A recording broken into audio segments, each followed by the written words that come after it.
This is a pro tip for pit stops. There are 5 that I'd like to share with you.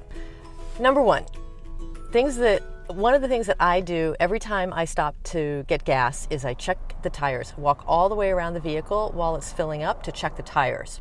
I also stand away from the front window to see, like in front of the van and then facing it to see if there are any bird droppings, or as I like to call them, blessings, bird blessings, because in Italy they are considered good luck. If there are any on the windshield, and if there are, I clean them off right away, because boy, can that get annoying on the highway, especially. And then we have, yes, rain deflectors. All right, the rain deflectors that a lot of us they snap into the car, into the sides of each window, they can come loose with all these, bouncy roads, they can come loose. So I always check those, push them into place if they've come loose. That's the first tip, is the inspection.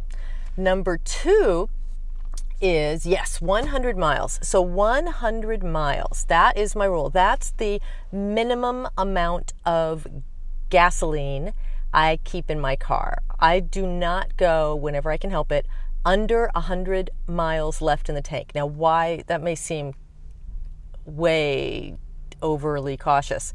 Let me tell you, out here with these long stretches of highway where the GPS tells you for the next 120 miles, continue straight.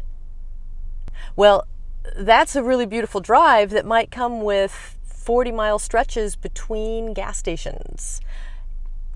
So I like to have plenty in there. Also, I've been known to have my mind wander, even tune out the navigation voice and miss an exit. And out here, that can mean a U-turn 20 miles up then another 40 miles back, right? So I just sleep better. Well, not while driving, but I just sit better while driving if there's at least 100 miles in there. I also know then that if I forget to fill up, which I've also been known to do in the morning, when I head out again onto the highway and I forgot to fill up, I have plenty of gas until the next station. So that's pro tip number 2. Pro tip number 3 is to, just like we inspect our vehicles, to maintain our vehicles while making a pit stop, well, I do the same for me. So go to the restroom, wash hands thoroughly, because it's a great opportunity when you've been camping and maybe you don't have hot water or hot running water, to really, really, really do a nice, long, thorough hand washing. And also to fill the water bottles. I'll take both water bottles in and fill them up if they're both empty. I might also take one of my jugs in to fill it up, because I have a hose that I can put into the jug. I can just put it in my backpack and take it in. The 4th tip is about maintaining health while making pit stops. These gas stations are filled with sugar, caffeine, artificial flavoring, all kinds of calories that we can't burn off, that they just go straight to making fat in our bodies. And frankly, this lifestyle can mean a lot of sitting and while we're driving, not a lot of activity sometimes. So I like to go through the place as fast as possible and avoid stopping. Try not to walk through the aisles.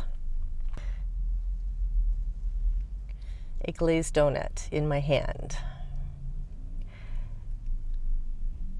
I'll be honest with you, I want to eat this glazed donut.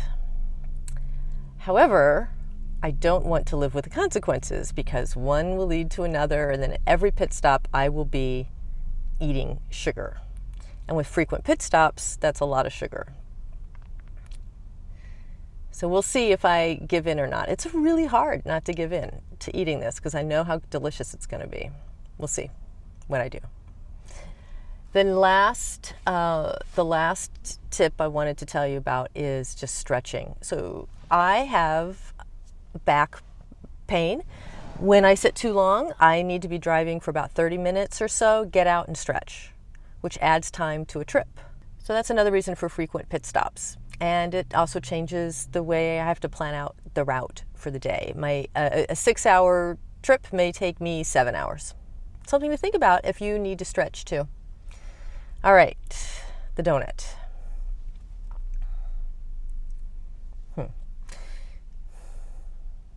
Well, there's some choices here. Half the donut could get eaten and then the rest thrown away. I can taste it. I could just throw the whole thing away because, you know, it wouldn't be a waste of money because what's it going to do in my body? Nothing good for it. I've already spent the money. What's it going to do in the trash? Nothing good for my body. So it's the same. All right, I'm going to let it go. We're letting the donut go. We're letting the donut go. Come with me. Let's let the donut go together.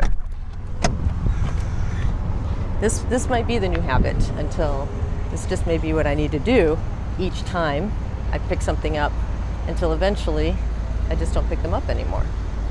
All right, here's the trash. There's the donut. Okay, that's weird. I feel different. The around the right here instantly feels lighter. That's very interesting. All right, well, we'll see if I can continue doing that on future pit stops. Well, you take care. Hit that like button, hit that subscribe button if you have found this at all helpful or entertaining. Thank you for doing that. And remember, you can do it.